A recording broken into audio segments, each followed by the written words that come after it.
It has probably already happened to you today, probably a number of times. I know it has me just in the simple perusal of social media or listening to the news or whatever the case might be, whatever media is sending to us. Chances are there's been an attempt at persuasion. And since that's what this class is all about, let's start by understanding maybe what persuasion is. And we're going to get into, hopefully for most of you, some basic theory ideas when it comes to persuasion. I'm hoping this is nothing new, but I need to go through and kind of refresh our memories with this so we have an understanding of persuasion, how it works, what its origin is. Aristotle held that 1/3 of the trivium of understanding is this concept of rhetoric, the first one being grammar, the next one being logic, and then rhetoric. Grammar being the syntax, the word order of how we present our ideas in order to reach shared meaning. Logic being a conclusion drawn off of principles that seem to make some kind of sense. Those things combine then and culminate into what we call rhetoric. It's the art of using language as a means to persuade. So with that definition, understand that persuasion is both the motivational and the ideological impetus in changing thought, meaning we change our minds, or we adopt a new idea, or we decide to buy something based on being motivated based on certain needs that we might have or certain appeals, or based on the ideological concept of it making sense to us.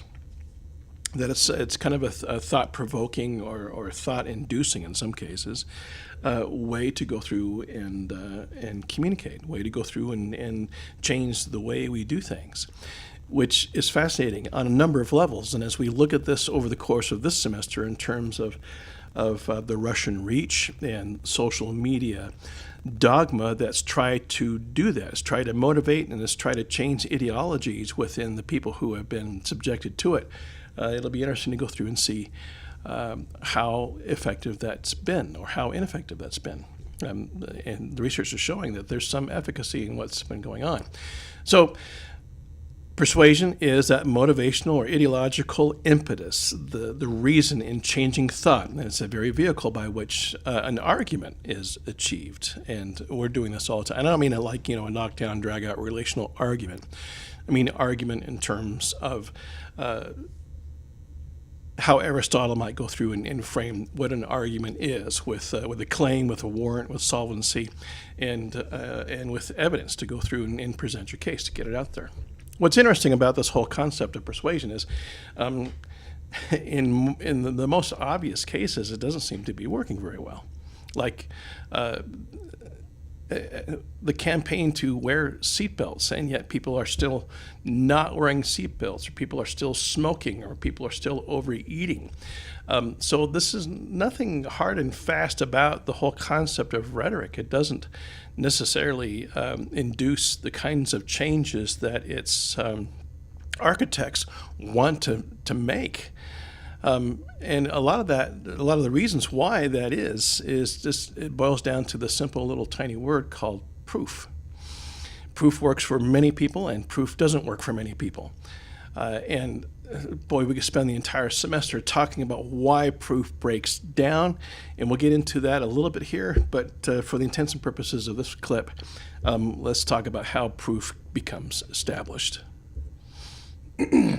This is my companion, and we're on a road trip, and we're on our way to have a good time. We live for adventure that way, right? And that feeds into a feeling that I have. Aristotle taught that in order to truly move an audience, that our own rhetoric has to involve appeals like emotion, okay? Methods of connecting emotionally, which we call pathos, and methods to connect credibly, which we call ethos, and methods to connect intelligently or intellectually, which we call ethos. So pathos is that ability to go through and create a strong connection emotionally. Any good speaker that you've listened to has that ability to make you feel something as well as make you think something there as far as their own logos is concerned. And that's critical here in persuasion. We are most persuaded if we have an emotional response to that. Okay? Logos works on the thinky part of the head and gets us to go through and make considerations, to engage in some level of critical thinking, and to come up with some type of a logical conclusion, in keeping in mind what kind of fallacies might be involved in that process and trying to come up with that conclusion. Ethos is the ethics, not the ethics. It's certainly, that's the root to the word ethics, but it's the credibility is the word I'm looking for, the credibility of the persuader. Well, here I am. I'm a persuader. I'm a persuader as a professor here trying to teach a class on persuasion. And if I don't have credibility in doing so, then you are probably not going to believe me. Not to say that you shouldn't be skeptical, because you should be, okay? And there's a difference there between a lack of credibility and what we might be skeptical in inducing or in trying to find something out that way. Question authority, always. So Aristotle held that there are common ideas, values that give us some level of motivation, some impetus. I've used that word twice now, a reason to respond based on how we feel, based on how strongly we're connected, how thoroughly we're convicted. It's through these appeals that we resonate with certain kinds of messages. Okay, so if we are family-oriented, messages about family and their security and safety is going to resonate with us. Certain rhetoric is going to resonate with us in terms of our own security or in terms of how happy we are. And all these messages result in some level of persuasion. Now, I've got a number of words up here. There are a couple here that resonate with me, and there's some that don't resonate with me, and some that resonate with you, and some that don't. The ones that do, though, are those ones that will result in some level of more effective persuasion. Oh, got some more to go here.